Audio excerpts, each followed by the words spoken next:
And at last I see the light, a Disney subversive masterpiece. And at last I see the light for their 50th feature film called Tangled. Hey guys, this is Frozen Things Steve's here, and welcome back to another movie review, and welcome back to once again another Disney Revival Age review leading up to Wish. And this time around, I am going to be doing a review on Tangled.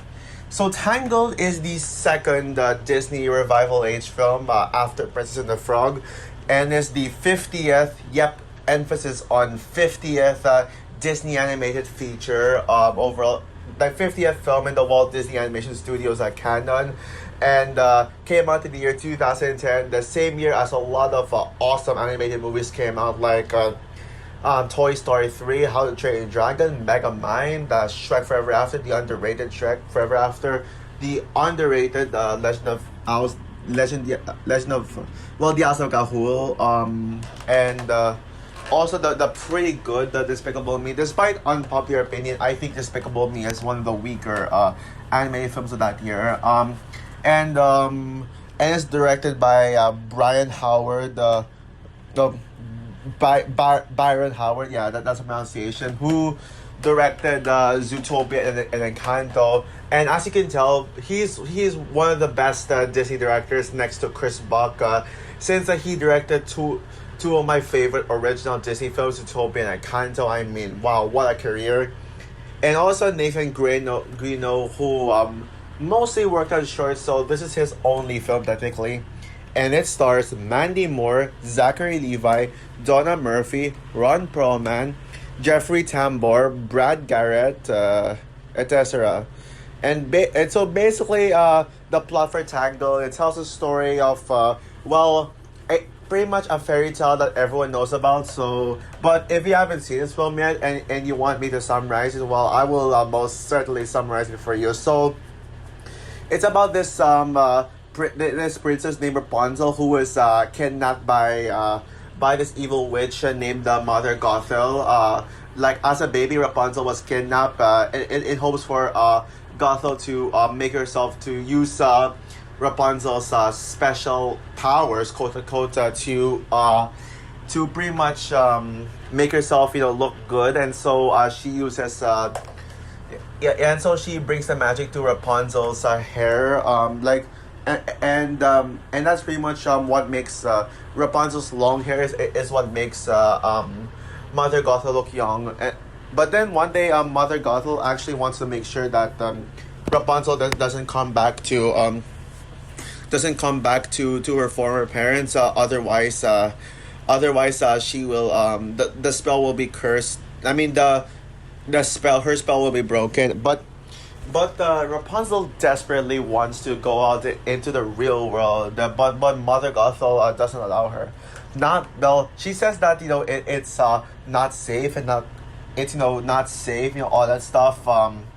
It's not safe to go out in the world. But yeah, I already explained why. But yeah, one day Rapunzel sneaks out of the house, goes out of the house thanks to Flynn Rider, a thief who was trying to look for a way to hide. And out of all the places Flynn Rider chooses to hide to, he hides in, you guessed it, Rapunzel's castle. And yeah, so Flynn Rider, goes into the castle and meets Rapunzel, but Rapunzel pretty much confronts him, and then suddenly Flynn brings Rapunzel to the outside world, where Rapunzel learns learns a lot about what the outside world is, and realize that the outside world is much better than what Mother Gothel is. So Flynn and Rapunzel now become a couple, and then Rapunzel learns that Mother Gothel is not really her mother, and yes, so that's the plot of it. So yeah, Tangled, man. So yeah, like what I just said, Tangled is the 50th Walt Disney Animation Studios film overall, like in the canon. So of course they had to produce something special, something truly special that can stand out from the rest. Something that will make people blown away. And as you all know, the previous Disney movies have been flopping. Even Princess and the Frog, well, even and the Frog, which is considered a cult classic this day, underperformed at the box office. So, Tangled was probably Disney's hope. Yeah, Disney really pushed everything to make this film and make it truly special to honor Disney's 50th animated feature. And yes, and Tangled is a fan favorite. Yeah, Tangled is one of the fan favorite Disney films. It is considered to be, a lot of people I know consider it this to be their favorite Disney revival age films, or at least their favorite of the modern Disney princess films. Yeah, and definitely a huge step up from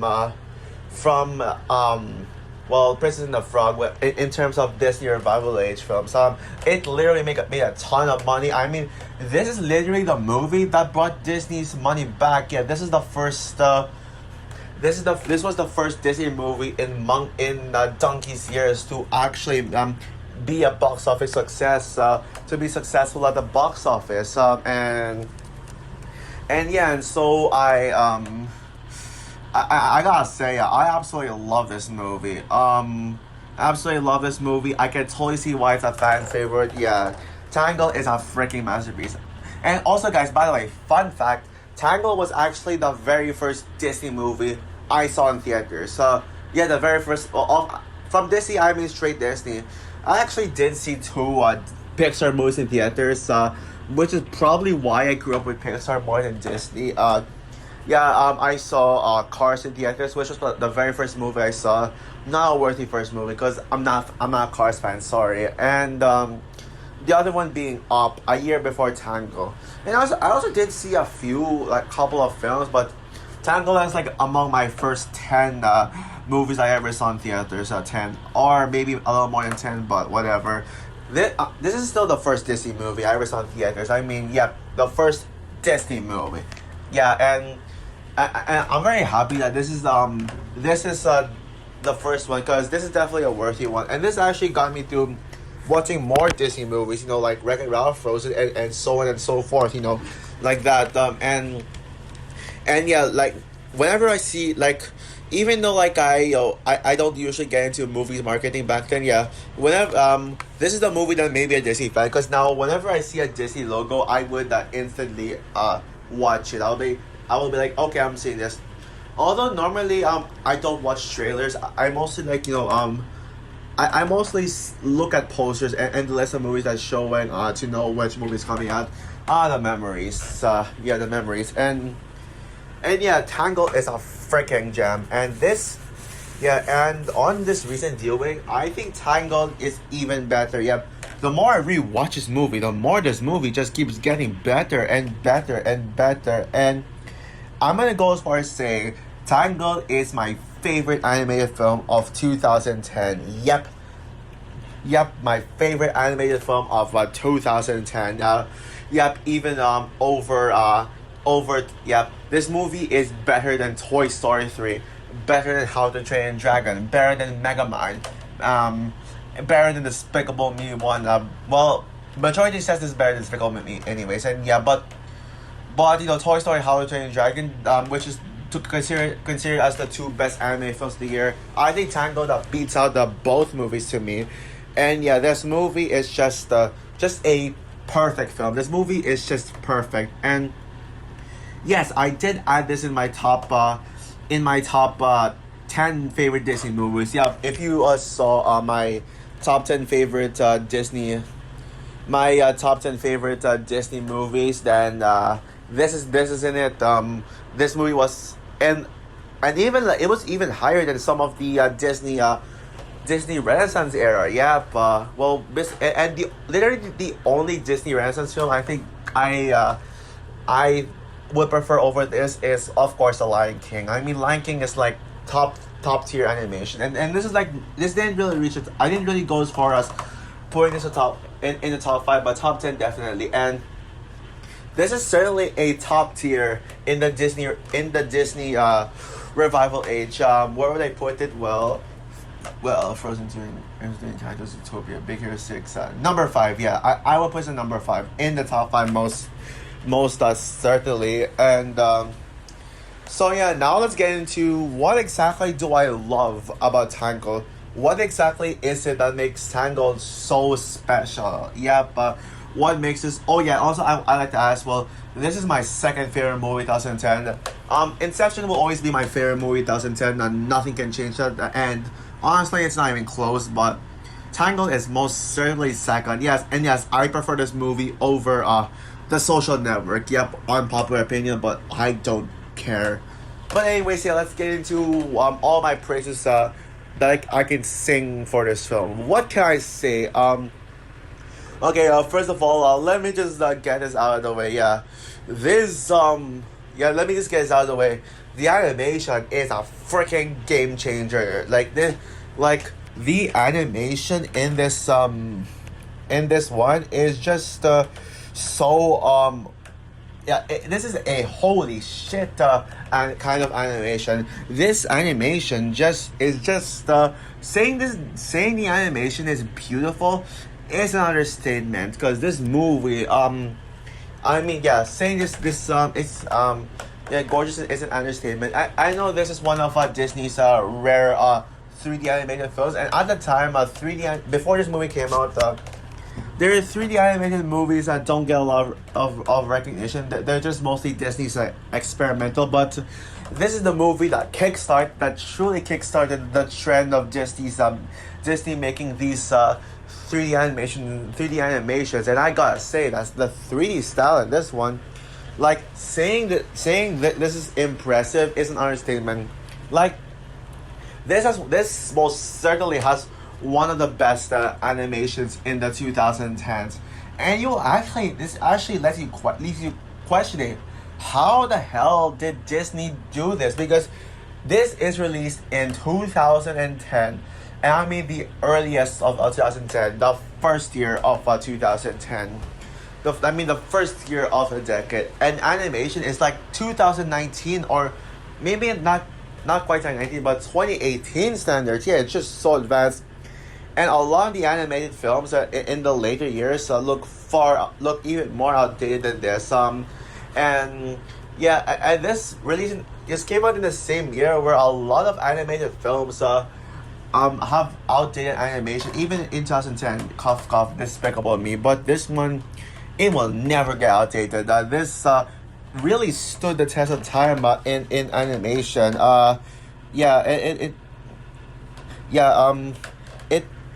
It really sorry about that. I'm a little distracted, but yeah, it really stood the test of time of just gorgeous animation. What do I specifically love about the animation? Well, just simply the realistic looks. Yeah, if you know me so well, you know I love animations where they use this realistic look. I mean, now I know people will be like, oh, but 3D animation is so bland. They don't move that much. They're not expressive. They just act like live action humans. And they don't express themselves because it's supposed to be animation, but it feels too much like live action. But here's the thing, okay. You know, at this point, I actually might make a defense video to 3D animation and explain why I think 3D animation is better. I know there are some people who say that Disney's a 3D animation that doesn't make them stand out because they're known for their 2D animation, and they're just trying to be like Pixar, since Pixar kickstarted 3D animation. But yeah, whatever. So the realistic look of the characters, it's just so well done. And it's just so well done. I mean, it's just well done. It is a very colorful movie, especially the blonde color. Like every time it just glows, it's just wow. I mean the waters, the animation on the waters, just like another one of those holy crap moments. And even the land. I mean the land looks gorgeous from the. The land looks gorgeous from the the tower to the kingdom of, I actually forgot what the name of the kingdom is, honestly, but it is like beautiful to the castle and just so many things. And especially the lantern scene, which I will get to that scene in a bit. Yeah, the way they animated the lantern scene, oh my god! Like, how can you not love that scene? But again, I'll get to that in a bit. But yeah, the animation is great. The characters are so timeless. Yeah, there's a reason why Rapunzel is one of the most iconic Disney princesses area, because she's just such a great character who pretty much gets every recognition. Yeah, and I've seen a lot of posts where there was where about who's the best Disney princesses and who's the the best in certain categories. I mean, like the best princess in certain categories. Rapunzel takes the cake a lot of times. Yeah, Rapunzel would get the most votes, and there's a reason why. Because Rapunzel is one of the most gorgeous Disney princesses of all time. Yep, but she is a gorgeous, and I gotta say, she is now officially my crush of 2010. Yep, sorry Ariana from Obsession, but Rapunzel now takes the cake. I mean, she is in my top 5 favorite Disney princesses. I mean, and then also at number 1, I'm not sure if how I compare Rapunzel to the oh no, screw it. Yeah, Rapunzel is a top 3, and I gotta say Rapunzel is better than all the and all of the than the Disney Renaissance era princesses. I'm going that far. Yeah, she's better than Belle. She's better than Ariel. She's better than Jasmine. She's better than Meg. She's and all that stuff. And she's as of now she's my second favorite Disney princess of all time. Second only to of course Anna and Elsa. Well, next month. Well, she's soon to be third because I just know Asha will top Rapunzel as my second favorite Disney princess. Yeah, she top it, and yeah, and another. Yeah, I mean Rapunzel is just I'm not done talking about Rapunzel yet, but yeah, Rapunzel is such a unique Disney princess because one reason being the hair, and how could I forget could I forget to talk about how they animated the hair, because the hair animation is probably one of the highlights of the film. Yep, how they animated the hair, oh my god, yeah, the hair looks just, like, according to Animat, this movie features the largest amount of hair in any animated movies you've seen. Like any characters with like hairs in it. Rapunzel has the most strands. Although I heard a source saying that Elsa's long hair strands is the same amount of hair as Rapunzel. Specifically, the fifth spirit Elsa. Yeah, her hair has a very similar amount to Rapunzel's. Yeah, and they almost as most. Some even theorize that Elsa has more hair strands than Rapunzel. And according to Animat, hair strands are the hardest to animate, which makes sense because you gotta make them look realistic. You gotta make them believe that there is that your character has a couple of hair strands. If you're going with a 3D animation, yeah, because hair strands are tiny, and normally when it comes to drawings, especially hand drawn, drawings, hair wouldn't look realistic. Yeah, that's the thing. It's really hard to make the hair look realistic because it's really hard because of how much hair strands they are. It's like a billion hair strands, and so the fact that they were able to pull off Rapunzel's hair strands perfectly is just impressive. I mean, Rapunzel, the fact that she has like the longest hair ever. She has like super long hair, and like up to the point where she literally would use the hair as a climbing tool for to help people climb into the building. I mean, no, to the castle. I mean, that is pretty much what makes her such an iconic princess, and also the fact that she's gorgeous. And then you got Flynn Rider, who is considered to be one of, if not the best Disney prince. I don't know if I would specifically call him my favorite Disney prince, but he is certainly one of them, and I can totally see the significance of his character. I can see why some people would call him the best character, but to me, Rapunzel is without question the best character of the movie. What makes Flynn just so such an iconic Disney prince, like so remarkable, so remembered, is the fact that he feels like he got it. No, not feels like, but he contributes to the story as much as Rapunzel does. Because if you notice in most of these Disney princess movies where the princess is the main character, the prince would be just a useless damsel in distress. Like he's just there just to be there. Like, for example, Snow White and the Seven Dwarfs. That movie literally had no prince until the end of the movie, where a prince needed to come and save the day, just to kiss Snow White, and then he just disappears. Yeah, that's actually my only flaw with Snow White. Yeah, despite that being timeless in the first Disney in the first of the Disney canon, yeah, I can admit it's not a perfect movie. Well, just like how Princess and the Frog, despite being the first one in the best Disney era, isn't perfect. Yeah, my one criticism with Snow White would be the fact that the prince was only there for like a second, not even a minute was there, and so it just came out of nowhere. Yeah, I think it will be better if if the prince there would get more screen time and all that stuff. More screen time and more developed, but that's something that the remake should do. But they said that the remake won't have any prince, so yeah. And Sleeping Beauty may have a prince who well is a badass, and he fought the dragon. He's a badass, and he did overshadow Aurora, because Aurora is far from one of the most beloved Disney princesses, but he's barely even remembered. Like, no one talks about that prince, Prince Philip. No one talks about him. And don't get me started. Wait, is Prince Philip the one in Sleeping Beauty? I think it is. I might have been mistaking him with the Sleeping Beauty prince, but with the no Cinderella prince. But yeah, and I don't get me started on the Cinderella prince. Yeah, the prince in that movie is just.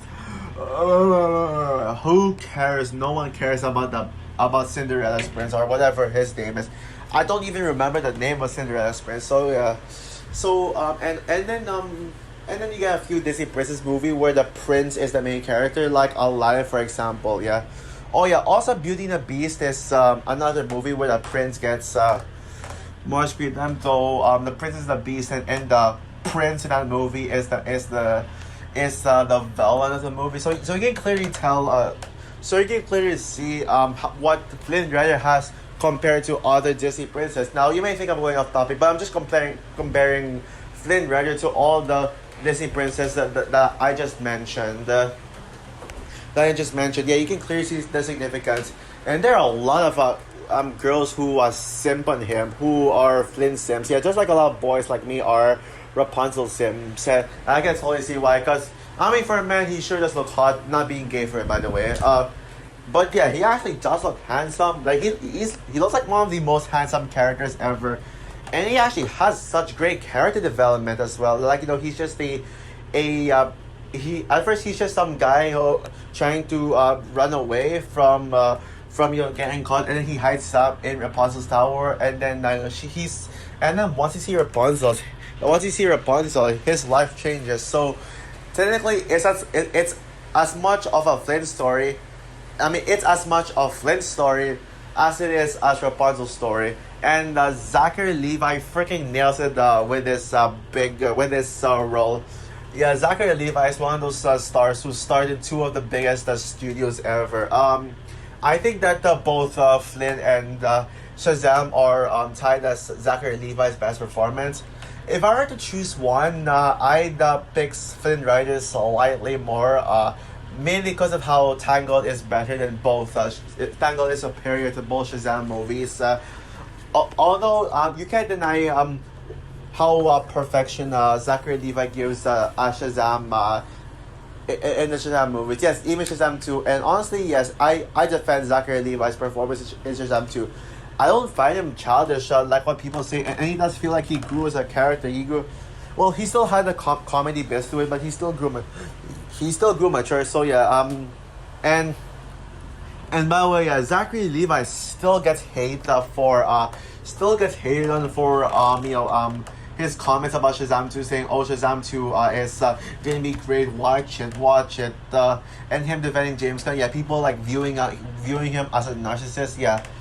But thankfully, this movie came out at a time when there's no controversy. But I wonder if Zachary Levi, I wonder if how people would react to Zachary Levi if it came out today when Zachary Levi had all the controversy. I know that Zachary Levi said he wants to reprise his role as Flynn Rider in the live action remake.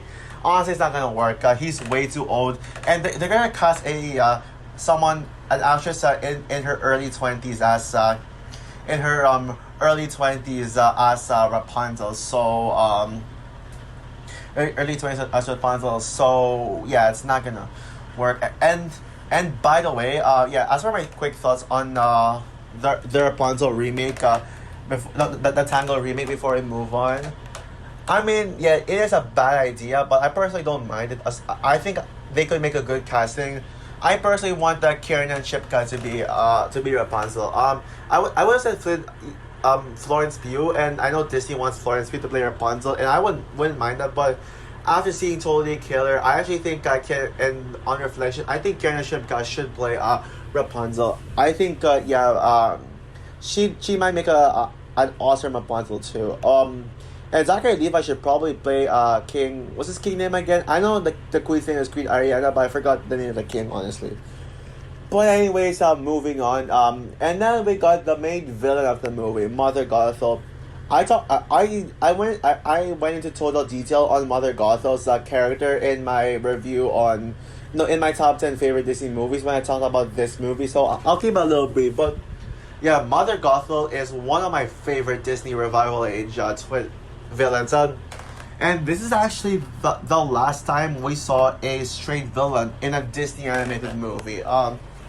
Yeah, this is the last one. Yeah, because when it came to Wreck-It Ralph and all the other and some of the other Disney revival age villains, like with how do I say that, this like with Wreck-It Ralph, Frozen, Big Hero 6, Zootopia, they would reuse this twist within trend. They did that with King Candy and Wreck-It Ralph as an experimental idea, and it worked so much that they decided to use it, and it gets criticized a lot.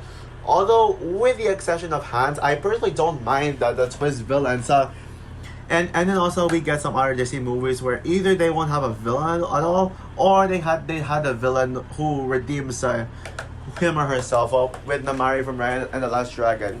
Looks like twist villains. Looks like straight up classic villains are back with King Magnifico in Wish, and looks like he's probably gonna be one of those characters where no one would find out until that he's evil until the end of the movie. Well, that happens a lot of times in movies, so yeah, but yeah, with the Tangled, with that, when it comes to Tangled, yeah, Mother Gothel is a straight villain to the audience, but a twist villain to Rapunzel. Because not least with Wish, technically Asha already knows that King Magnifico is evil, but the rest of them didn't. I mean, and also I bet her friends would find out too early on. So I'm guessing they're gonna have to expose King Magnifico's actions, that he's actually evil and all that stuff. Yeah, but yeah, Mother Gothel, no one knows that Mother Gothel is evil. Yeah, Mother Gothel is evil secretly, and probably the king and queen who probably don't even know who Mother Gothel is. Like the witch that kidnapped Rapunzel's name is Mother Gothel, and Rapunzel herself doesn't know that Mother Gothel is evil, because when she was taken as a baby, she'd be like, she wouldn't know what on earth is going on, and she'd think that Mother Gothel is her biological mother, until she found out that she's not really her mother anymore. So yeah, so this whole time she believed and trusted Mother Gothel until later on she found out that Mother Gothel isn't that Mother Gothel is actually evil. And so yeah, that's actually clever. I actually like those instances where the main character where the villain is a twist villain to the main character, but not a twist villain to audiences, because we already see her actions, but we're just waiting. We're just there, just feeling the suspense, just waiting for waiting for the main character to find out that the villain is evil. Yeah, I actually like those. I really like those kinds of villains. I think that is something just that is honestly very clever in my opinion. Yeah, and Mother Gothel is such a terrifying villain, especially the third act. Which yeah, I'll talk about that in a bit. But yeah, let's get the others. The side characters are all great. The pirates maybe are probably my least favorite aspect of the film. My least favorite link. But they're so decent. I mean, it's okay if they're side characters. I mean, Disney has these comedic side characters, and the pirates are one of them. And at least they do motivate Rapunzel to have a dream to. They do motivate Rapunzel and Flynn as the story moves forward. Well, and they use that. I mean, like they use that motivation as the story moves forward. And they did have a banger song, which I'll get to the songs in a bit. I also and also the animal characters are also great. Like Maximus and Pascal. Pascal being my favorite of the two animals because I mean he's literally like Bruni from Frozen 2. Yeah, I'm kind of convinced that maybe that Disney when Disney thought about Bruni from Frozen 2, they took inspiration from Pascal in Tangled. I prefer Bruni over Pascal, but Pascal is just hilarious. Yeah, especially as a chameleon. Yeah, just hilarious. And very smart too. And Maximus. I mean Maximus. What's not to love about Maximus? But he's hilarious, especially like when especially when Rapunzel when he likes Rapunzel but then hates Flynn and he tries to like attack Flynn. Yeah, yeah, and also yes, this movie is funny, and it's actually able to combine funny. It's able to combine the light and dark at the same time. Yeah, it's one of those movies that does it very well, where you get a lot, those charming, light-hearted aspects of it, like family-friendly fun, and then you got the dark side of this movie, the dark side of it, like especially in the third act. My God, I heard some people criticize this movie for the third act for going a little too far when Mother Gothel stabs up. When pretty much Mother Gothel kidnaps Rapunzel, like chains her, and then literally stabs Flynn Rider, and my God, that is a that is messed up right there. And again, just like just like some of Disney's other movies, that is I mean, I just love seeing Disney like take risks, and this is why I think Disney's a gold, because this is why Disney's my favorite studio, because they take risks while majority of the other anime studios just tend to play it safe so much. Yeah, they play it safe. And Mother Gothel stabbing Flynn, and then my God, I think that the climax might just be my personal favorite scene in the film. Yeah, it's dark. It takes things to the next level. It's just jaw-droppingly just dark and just a holy shit moment right there. And then and not to mention, we even see Flynn straight up bleeding, like when Rapunzel takes looks inside Flynn like under his shirt and then sees that he's bleeding. Like wow, that is just wow, like something I never thought Disney would ever do. Just incorporate blood in their movies, like kind of gory. Yeah, the violence in this movie, wow, that is just risky, and I want more animations like this where they can mix light-hearted tones and dark tones like that at the same time. And if you thought that isn't dark enough, yeah, we see Flynn Rider cutting off Rapunzel's hair with a glass, and then it breaks the curse apparently, because once Rapunzel's hair is cut, the spell of Mother Gothel is broken, and now she turns into an evil witch and even fades away.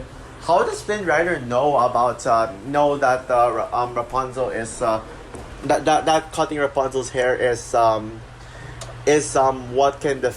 defeats Mother Gothel? Yeah, and you can clearly see her anger when Flynn Rider did that. Like, no, what did he do? And my God, the fact that she actually fell out the tower and then disappeared in thin air, just wow. Like, that is a brutal death right there. Yeah, this movie isn't afraid of that. And the songs, yeah, I definitely need to talk about the songs as well.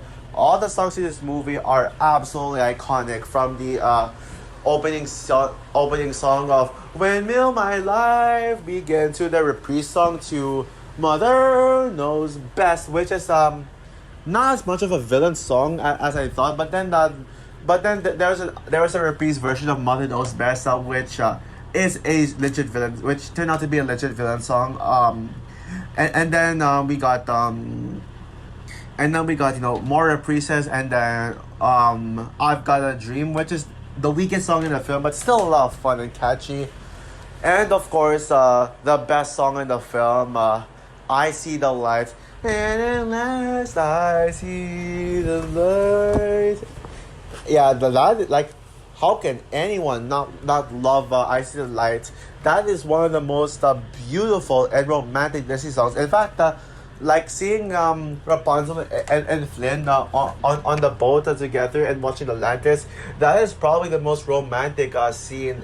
One of the most romantic scenes I've ever seen. There are a few that I feel that are more romantic, but that one is just up there, like one of the best romantic scenes I have ever seen. And I would say that scene and the climax are both tied as my favorite scenes in the film. Yeah, just beautiful. And while there are a few songs in the film, like, I actually don't mind. I mean, there are some other Disney animated films that may have had a few songs, but it's well benefited with its storytelling. And yes, and as for the story, I mean, there's a reason why this is one of the most well-known stories ever. I mean, this story is iconic. This story, I mean, it's remembered for the ages. I mean, people share this story to their kids. Parents share the story of Rapunzel to their kids. You know how, I mean, Rapunzel lives in a tower with her evil stepmother, thinking that she's the real mother, but she's not, and then she meets a thief. Yeah, people tell this story. It's become a legit, a famous fairy tale, and for good reason. And yeah, that's why.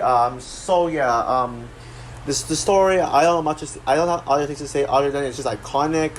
It has such a beautiful message about learning about the world, learning about the world, and being careful about who you trust, and also that, like, it really makes you hate stepmother, stepfather. Like, not like how sometimes it's really hard to have parents who are not biologically related to you. Like, that's pretty much called stepmother, stepfather. Yes, there are times when they can be nice, but they're really hard to trust, because sometimes they can be evil. Maybe your stepmother or stepfather is a kidnapper, a criminal, and he's like murder you like that, to torture you. Yeah, I mean, that is just a great commentary on that as well. And I know there's been a lot of times when the movie has a has step parents as the villains, but this one I think tackles it the best. So yeah. And anything else to say? Yeah. Oh yeah. So yeah. Overall, Tangled is a freaking masterpiece. This is most certainly in my top 100 favorite movies of all time, in my top 10 favorite Disney movies of all time, and in my top 5 favorite revival age movies of all time, and the best animated movie of 2010, bar none. So yeah, this is a worthy movie for Disney's 50th entry. And yeah, with that said, I'm gonna give Tangled easily 5 stars out of 5. Perfect movie. So as for my review of Tangled, what are your thoughts on this movie? Do you think it's one of your favorites, like me? Would you say this is your favorite Disney movie of all time, or are you one of those people who call this movie overrated? Because I know there are a few people who call this movie overrated. So yeah, comment down below, like, subscribe, hit the notification bell, and stay tuned for my review on Winnie the Pooh 2011. So yeah, bye guys.